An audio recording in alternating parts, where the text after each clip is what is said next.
Des hommes au bar regardaient une call girl qui était en train de danser. Cette call girl avait des mouvements fluides. Ses jambes passaient autour de la barre de pole dance. Les hommes, 4 hommes, avec les jambes écartées, appuyés sur une table, regardaient la call girl qui faisait passer ses jambes autour de la barre de pole dance. Ses mains étaient accrochées à la barre de pole dance et elle marchait en talons aiguilles noirs. L'un des hommes la regardait et lui faisait des signes. Dans une cabine, sur le côté, il y avait une autre call girl. Celle-ci parlait à un téléphone et appelait des hommes qui lui répondaient. Les cabines étaient vêtues d'un rideau rouge, d'un siège noir capitonné en cuir et d'un mur en latex avec un miroir en face. La call girl dansait sur une table. La call girl qui dansait sur une table, juste à côté de celle qui dansait sur une scène, avait un foulard noir. Cette jeune femme qui avait un foulard noir, un soutien-gorge et un petit top noir était en train de danser sur scène, avec son foulard noir qu'elle faisait passer autour de son ventre. On pouvait y apercevoir sa silhouette toute fine, et elle dansait. Elle dansait autour, le mouvement de ses jambes était fluide et lent. Les hommes la regardaient avec admiration. Au bar, le barman la regardait aussi. Il servait les verres et redonnait de l'alcool aux hommes qui la regardaient jambes écartées. À un moment, le bar se retrouva dans le noir complet. La jeune call girl, effrayée, arrêta de parler tout de suite. Le rideau s'ouvra et l'homme pointa à bout portant un fusil sur sa tempe. La jeune femme n'eut le temps de dire qu'un seul mot, qu'il fit feu. Alors que la jeune femme lâcha son téléphone, son iPhone qui était tombé par terre, l'homme rechargea son fusil. Alors que la call girl n'eut le temps de lâcher la barre, qu'elle tomba par terre et que son corps tomba de la scène. Encore une fois, à bout portant, il pointa le fusil sur sa tête. Une fois son corps par terre étalé contre la scène, il tira une deuxième fois dans son ventre. Sa petite silhouette maigre n'eut le temps que de tomber par terre, qu'elle se ramassa 6 coups de couteau, les uns après les autres, tous au même endroit. La lame s'enfoncèrent toujours dans la chair plus profond. La jeune call girl était par terre. Chloé Decker fut avertie. Elle fut avertie alors au poste de ce massacre, de ce carnage. Alors que Lucifer arrivait à peine sur les lieux, ils s'asseyèrent sur une chaise à côté d'elle, sur la chaise de son bureau, Chloé avec un dossier en main, alors que Lucifer ne faisait encore que lui demander s'il y avait un méchant, un voleur, ou alors peut-être un tueur en série à appréhender. Chloé la regarda, alors qu'il était content et qu'il souriait. Elle s'asseyait à son bureau, lui demanda sa chaise. Elle s'asseyait à son bureau et le regarda sourire. Elle lui dit alors : « Je ne sais pas ce qui me fait le plus peur. Que vous soyez heureux, ou alors qu'il y ait vraiment un tueur à appréhender. » Elle regarda ensuite Lucifer qui partit. Lucifer partit, mais pas très loin. Il rejoigna Ella à son labo et lui fit alors un gros câlin une fois qu'il arriva à son labo. Sym- Sympathiquement, il parla à Ella, et il lui dit « Madame Lopez !» Avec entrain, il dit alors « Madame Lopez, comment allez-vous en cette journée ?»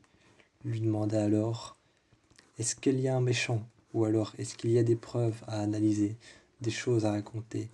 Est-ce que vous avez un dossier à nous expliquer ?» Ella prit alors un dossier sur le bord de son bureau et dit alors « Figurez-vous que oui, j'ai un dossier à vous expliquer, des preuves à vous raconter, des choses à analyser. » Toujours intéressé par Ella, par ce qu'il faisait.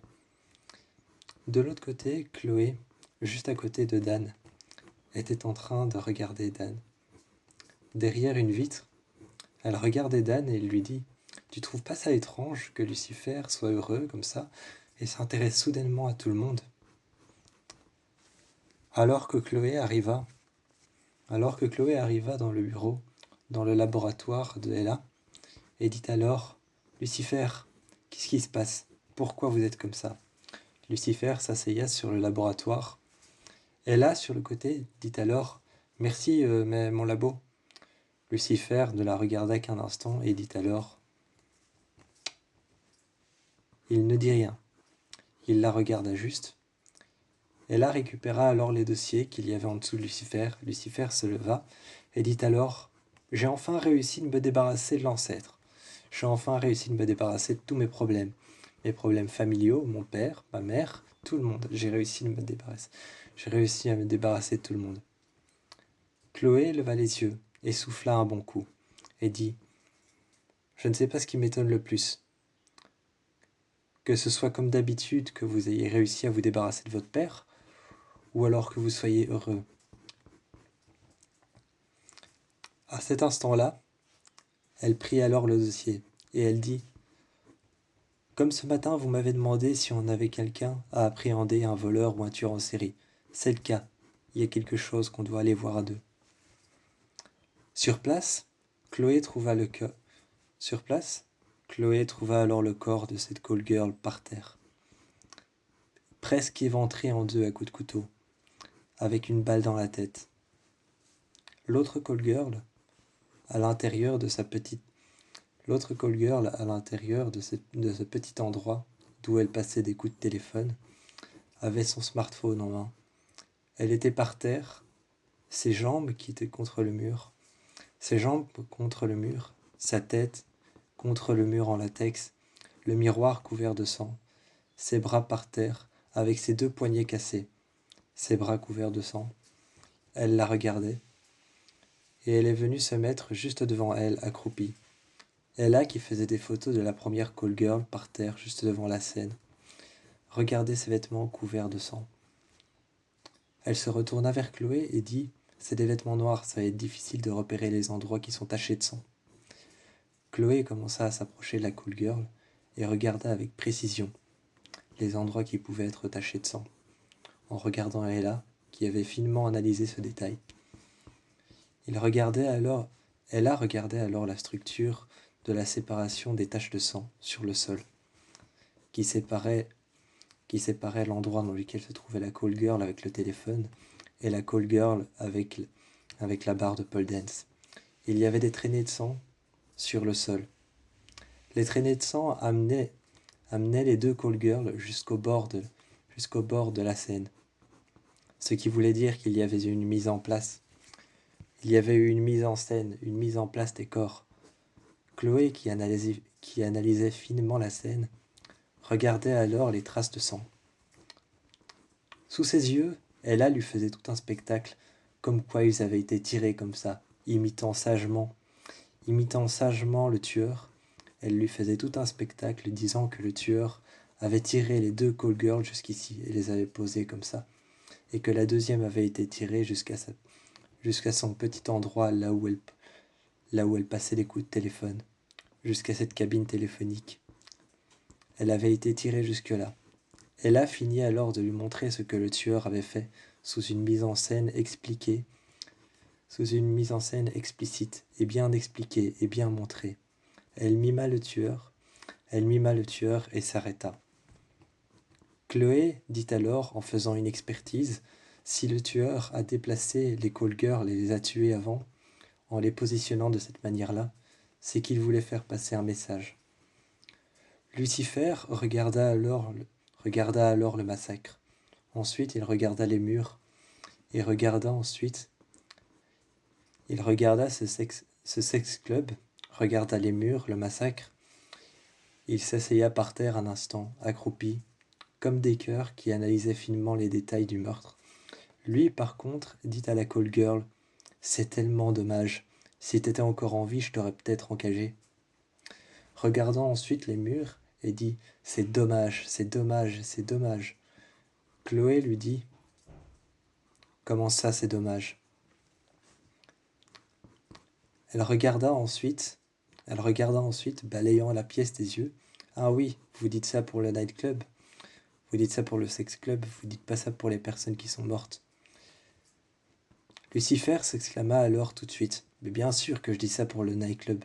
Je dis pas ça pour les personnes qui sont mortes, elles sont mortes, elles sont mortes. À Los Angeles, on en trouve plein des filles. On en trouve plein des filles. Je trouverais bien une autre stripteaseuse pour remplir le luxe. »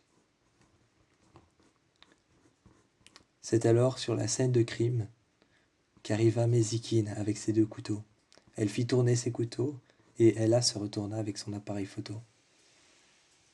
Elle regarda Mézikine et lui demanda ce qu'elle faisait ici. Chloé essaya de l'arrêter en posant sa main sur ses épaules. Mézikine dit alors « Je viens aider ».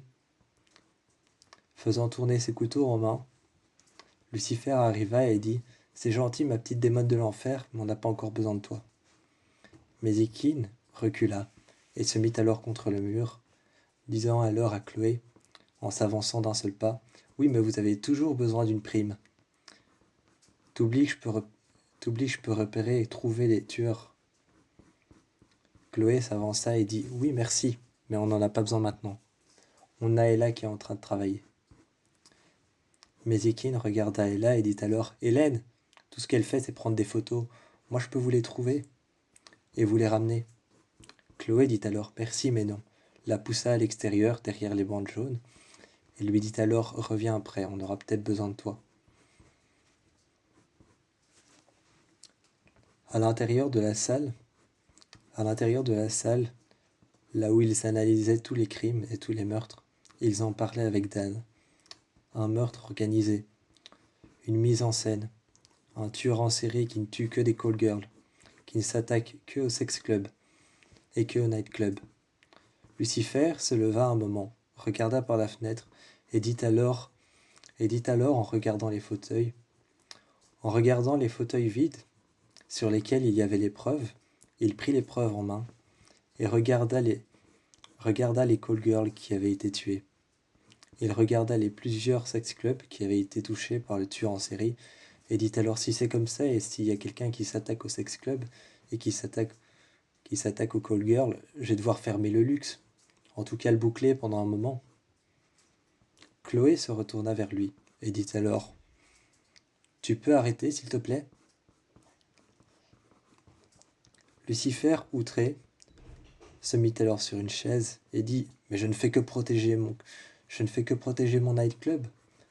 Un tueur de nightclub rôde dans le coin. Faudra que je protège toutes mes stripteaseuses et ça va être difficile. » Elle a sur le point de recharger son appareil photo, de remettre des nouvelles pellicules, prit son appareil photo et rit alors un tout petit peu à la blague de Lucifer, mais reprit un air sérieux tout de suite après pour parler de l'affaire. L'affaire était compliquée à résoudre, mais Chloé n'abandonnait pas. Ensuite, elle demandait s'il y avait des témoins à charge. Dehors,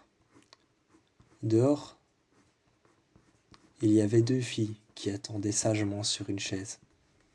2 filles attendaient sagement sur une chaise et Chloé arriva. Elle se présenta, police de Los Angeles, et dit alors, « Vous êtes les témoins à charge de l'affaire ?» Les 2 filles, apeurées et attristées, dit alors que les 2 call girls qui avaient été assassinées étaient des copines et des collègues, mais autant des copines que des collègues.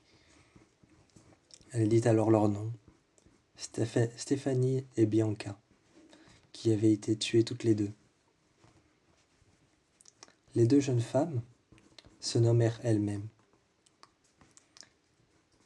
Elles venaient alors dans la salle et expliquaient tout ce qui s'était passé avant, qu'ils étaient en répétition, mais qu'ensuite le nightclub ouvra en plein milieu de la répétition. Pour on ne sait quelconque raison, le patron avait décidé d'ouvrir comme ça. Ensuite, Chloé posa quelques questions. Si elle les connaissait, où elles étaient la nuit du meurtre, qu'est-ce qu'elles faisaient? La première répondit qu'elle était chez elle, et qu'elle avait parlé quelques minutes avant à la call girl qui se trouvait dans la salle téléphonique pour passer des appels. La nuit d'avant, ce soir-là, la deuxième dit alors qu'elle avait parlé avec la call girl qui était en train de danser à la barre de pole dance, qu'elle lui avait demandé de venir chez elle pour pouvoir s'entraîner à deux sur une barre de pole dance chez elle, et qu'ensuite elle était repartie au travail, et qu'après ça elle n'avait plus de nouvelles. À côté, Lucifer s'interrogea et regarda les deux filles en face de Chloé et en face de lui-même. Il s'appuya sur la table et dit alors: « Vous faites des soirées sexe, ou alors des soirées des soirées dansantes. Ça vous intéresserait que je vous prenne en... » Les deux filles qui le regardaient, un peu perdues. Chloé lui demanda alors d'arrêter tout de suite, et sur le côté le regarda et dit: « Lucifer, enfin !» Et lui, il dit: « Bah quoi ?» Sortant sa flasque, buvant un peu, il dit alors: « Bah quoi ? Je demande simplement si elles font des soirées, si elles veulent bien être payées pour des soirées. » « Des soirées BDSM, ça vous tente ?» dit-il, comme ça, sans prétention. Il lança: « Des soirées BDSM. Vous faites ça ?» Les deux filles continuèrent à parler, concentrées sur les questions de Chloé. Ensuite, Dan arriva, ouvra la porte et dit qu'ils avaient une piste. Que le tueur avait assassiné une seconde call girl, mais dans une ruelle cette fois-ci. Son corps avait été retrouvé contre une benne à ordures et ses vêtements à l'intérieur. Cette jeune femme, lorsqu'ils ont été la voir, avait le visage cagoulé. Son visage était cagoulé pour on ne sait quelle raison. Alors que Lucifer était en train de la regarder et de dire: « C'est tellement dommage, cette jeune femme avec un visage cagoulé. » Chloé se retourna, souffla et regarda attentivement chaque détail. Elle regarda attentivement chaque détail et se remit alors dans la pièce avec Dan, mais tout seul cette fois. Alors que Lucifer tenta de rentrer, elle ferma la porte et dit: « Deux jeunes femmes qui ont été tuées, qui ont été laissées comme ça. Et la deuxième, les précédentes qui ont été tuées, et la deuxième, la suivante, qui fut cagoulée et jetée dans une benne à ordures. Pourquoi cette fois-ci il changea d'avis et ne voulait pas qu'on voie son crime ?» Elle s'installa à la table et réfléchit. De l'autre côté, Lucifer réfléchit en regardant Chloé par la vitre. Il réfléchit et Mezikin arrive à côté de lui. Elle lui demanda: « Tu veux faire quoi? Qu'est-ce que tu veux faire? Va lui parler. » En lui disant: « Va lui parler. » Lucifer se tourna et dit: « Pourquoi est-ce que j'irai lui parler? Qu'est-ce que j'irai lui dire ?» À ce moment-là, elle fit tourner ses couteaux. Elle fit tourner ses couteaux et Lucifer regarda Mezikin, qui ouvrit la porte et poussa Lucifer à l'intérieur, en disant: « Il a quelque chose à te dire. » Elle sortit alors et ferma la porte. Elle plaça une chaise juste devant et regarda les deux jeunes femmes dans les yeux. Elle prêta aussi attention aux formes de leur corps et au sein des deux jeunes femmes. Elle regarda les deux jeunes femmes, se lécha les lèvres et dit alors: « Je vais pas tarder à revenir. » Elle revint alors et demanda aux filles: « Vous étiez où cette nuit-là ?» Les deux jeunes filles regarda Mezikin et dit alors: « On l'a dit. On l'a dit à Chloé. On était chez nous. Moi, j'étais en train d'organiser la danse de celle qui est morte. Et moi, j'étais avec elle et je lui parlais au téléphone. avant qu'il fasse fermer le sex club. Chloé regarda les deux jeunes filles qui étaient interrogées par Mézikine, prit Mézikine par l'épaule et dit « Mais enfin, Mézikine, qu'est-ce que tu fais ?» Mézikine s'installèrent sur une chaise, croisa les jambes, fit tourner ses couteaux qu'elle prit en main. Elle les rangea sur le côté, regarda Chloé et dit « Si je peux pas t'aider comme ça, bah je t'aide à ta manière, je pose des questions, verbalement. » En croisant les bras et en s'appuyant contre le mur, Chloé dit en regardant Mézikine « J'apprécie tes efforts de t'humaniser un peu et d'essayer de faire comme moi. Mais là, tu ne m'aides pas. Tu ne fais qu'empirer la situation. » Et elle la poussa dehors. Mézikine regardait alors à travers la porte quand elle la poussa dehors. La porte encore entr'ouverte, elle dit « Je vais continuer à chercher. Tu vas pas me pousser comme ça. Tu vas pas me pousser comme ça et me sortir de ton affaire. » Chloé ferma la porte et revint à l'intérieur.